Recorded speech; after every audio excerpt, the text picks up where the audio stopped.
right? Because you got to have some control. Welcome back to Liquid Lunch. That's Lynn Harrison here. Was that the live version, Blue? No, that was her album version. But great song. Winds of Change. Okay, we're back here.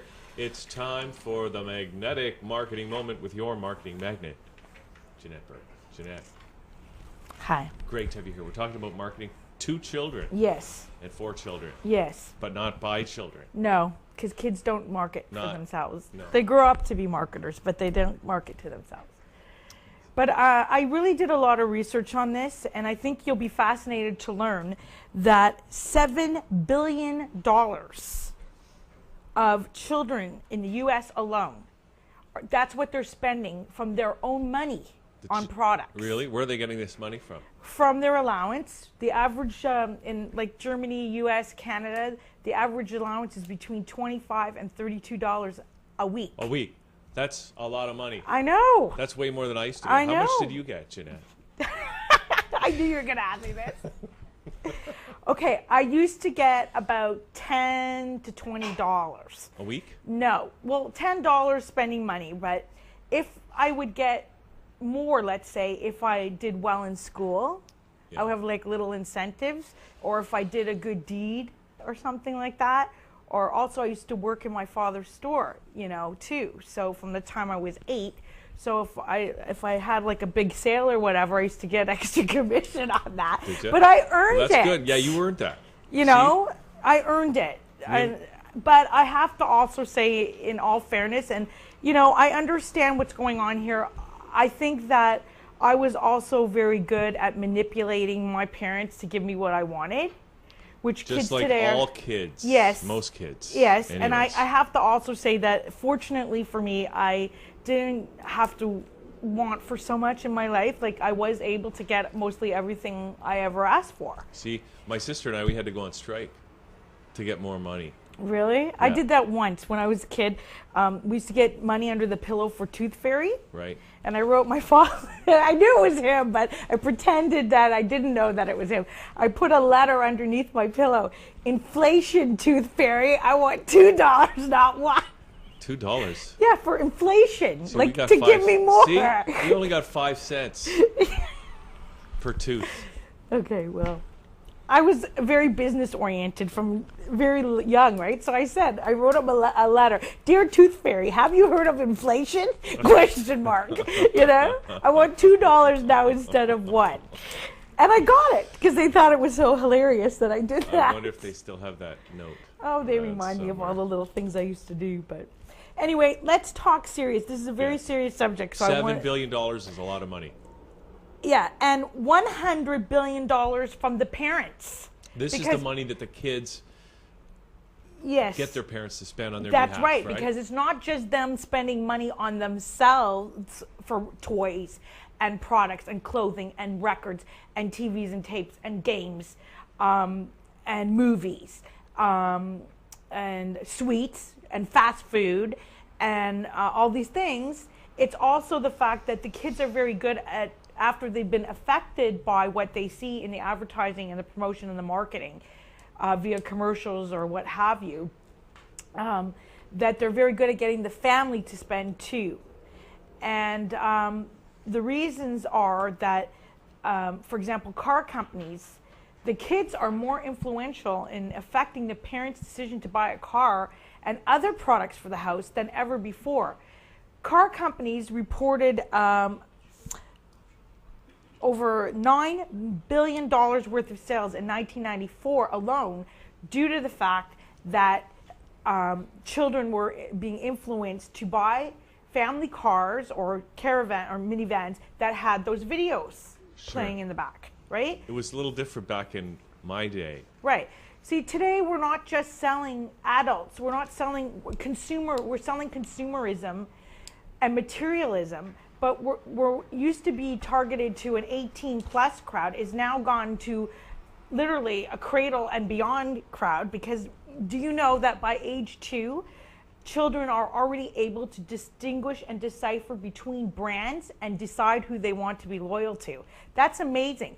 I also learned in my research that by 6 months old, children are already familiar with characters and logos and mascots for the brand aspect. And they've already made decisive, distinctive decisions by age 2 as to which they want to be loyal to. Really? So what we're really doing here in marketing to children is we're not really using marketing strategies that are, let's say, any different than any other marketing strategy. But what's happening is we're creating materialism and consumerism at such an early age, and we're rearing children to be more and more consumption oriented and therefore spending all the time. That's got to be good for the economy.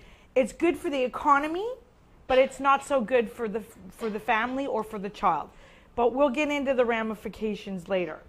Okay. The point is that it works. Obviously it works, and the reason that it works so effectively is that children, and by children I mean even teenagers, so we're really looking at a group of, let's say, 2 to 10, and then the teenagers are like 12 to 19. Well, the young children, very young children, when they watch television, they're unable to differentiate between a commercial and a TV show. They see it all as the same.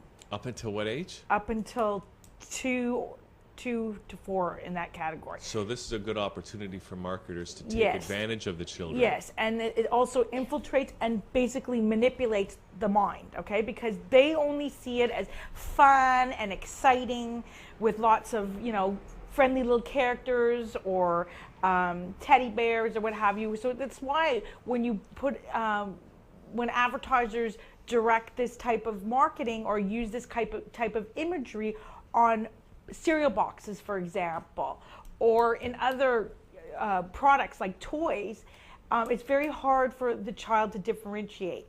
And they don't know the difference between reality and fantasy. In fact, when you're reared not knowing the difference between reality and fantasy, fantasy becomes the reality. The other thing is that the toys promise a lot of results, a better experience than what they actually deliver. And in fact, it's not just toys that do that. It's many other products and messages, strong marketing, powerful marketing messages that infiltrate a child's mind and give them the idea that, these products are wonderful and these toys and these things are going to last and provide this incredible fantasy experience beyond what they're actually, it's like false promises. Right. Yeah, and the fantasy thing is very, very big here because, like, for example, Disney is very good at selling emotion and selling fantasy, right? What is the Magic Kingdom? What is the Magic Kingdom cruise? I mean, it's a once in a lifetime experience, and I have to tell you that they do paint that picture very well, and I would say that they deliver on that in terms of their cruise and their Disney World and Disneyland. Well, I was telling you before the show that Disney's been accused of putting subliminal sexual content in their cartoons that are aimed at kids. Yes, they have, and recently you mentioned even they were getting into trouble for like all these your notebook. Princesses, because the products just go beyond. Into accessories like notebooks, backpacks, whatever. They were recently accused of making all their characters, and this is a picture of Tinkerbell and her little fairy princess friends, that they're very sexual, they're very womanly, they're not really for children. And interestingly enough, I happened to be at Vaughan Mills the other day, and I went into the Disney store, and I have to say that those costumes, they are really cute. And I don't find them sexual for children. I think that costumes are very apropos for children. But I think what they do is they sell fantasy so well, whether at the store level, whether at the movie level, whether at the cruise or whatever. They sell a once in a lifetime experience. It's so fantasy oriented that it doesn't just captivate the child, it captivates the parent, because inside every parent is a little child. And sometimes parents, they want to give in because they themselves didn't have something in their childhood, something was remiss in their childhood, so they relive through their children. And the thing is that today we have a high disposable income in North America, Germany, UK, and that is because we are marrying later, we are having less children, there's 2-income household usually, and so there's a lot more dispensable income to be spent on all these things.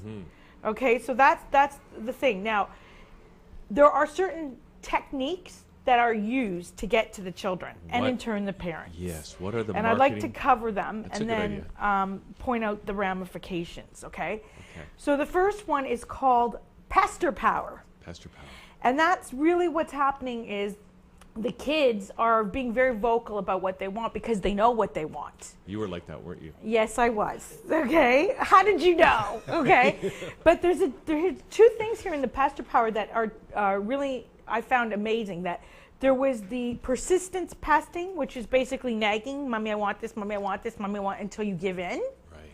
And then because kids are more savvy now, they actually have what they call importance level of pestering or nagging, where it's no longer just a simple nag. It's now attached with a benefit or something to the effect of, if you give me this, my life will be better because. That's how smart kids are. And that's what they're being taught. They're not being taught just to nag. They're taught to say, you know, if you don't give me this, then maybe I'm not going to be pretty enough, or maybe I'm not going to look cool enough, or maybe I'm not going to have the opportunities. That's the level that it's going to. Did you do that? Yes and no. Okay. I mean, I was a good little sales lady, so I knew how to. I knew how to play my parents one against the other. I was good at that. But when I got into university, and I really wanted things, that is when I can truthfully tell you, I didn't even know I was doing it. I knew the difference between persistence and importance power, pester power. Okay, because it really worked when I was in university. And the other thing is that kids now, I mean, this marketing to children has now gone into banks and magazines, right? Like, for example, Sports Illustrated has a child's division. Banks are issuing credit cards for kids. Finally. How Finally, long have we a credit card? for the kids to have their own credit cards? And I'm Parents glad the banks are getting them credit cards, and they're giving them a certain amount of money to spend on it so they can go out and spend while they're with their friends. They also have the use of Blackberries and cell phones and iPads and all these devices that maybe you and I didn't have when we were growing up. Well, we didn't have the technology. I know I didn't get a credit card to spend, which is obviously an extension of your parents' account with whatever limit you want to put on it. I didn't get one of those until I was 18. Yeah. You know, and kids too are very influenced and sexualized, but between hair and makeup and all these little clothing and stuff. Like, for example, 12, 14 years old, they're already getting highlights in their hair and brow wax. I wasn't allowed to do that until I was maybe 16, 17 years old. When did you get your first tattoo? Tattoo? I never had a tattoo. I'm not a tattoo kind of gal. Okay. Okay. Let's stick to what I'm talking about and don't ever mind about me I'm in my sure life. This tattoo thing is part of the marketing Yes, too. it is, but you know? tattoos are also, you don't have to get a permanent one.